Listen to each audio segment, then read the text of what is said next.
సింధు జలాల ఒప్పందం అనేది భారతదేశం మరియు పాకిస్తాన్ మధ్య కుదిరిన నీటి పంపకాల ఒప్పందం.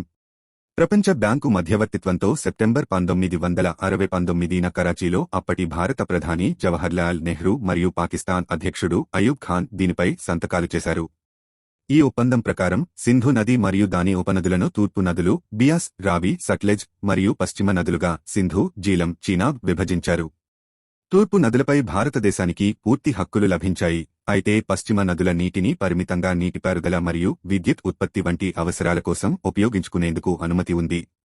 పశ్చిమ నదులపై పాకిస్తాన్కు పూర్తి హక్కులు దక్కాయి. ఈ ఒప్పందం ఇరు దేశాల మధ్య నీటి పంపకాలకు సంబంధించి ఒక శాశ్వత సింధు కమిషన్ను ఏర్పాటు చేసింది. ఈ కమిషన్ ద్వారా ఇరు దేశాలు తమ సమస్యలను చర్చించుకోవచ్చు.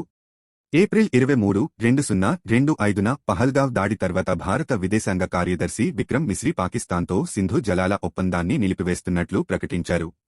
క్రాస్ బోర్డర్ టెర్రరిజానికి పాకిస్తాన్ మద్దతును విడిచిపెట్టే వరకు ఈ ఒప్పందం సస్పెండ్లో ఉంటుందని ఆయన స్పష్టం చేశారు.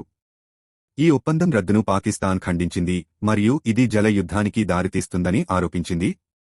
అయితే భారతదేశం ఈ ప్రాంతంలో ఉగ్రవాదాన్ని సహించబోదని స్పష్టం చేసింది. సింధు జలాల ఒప్పందం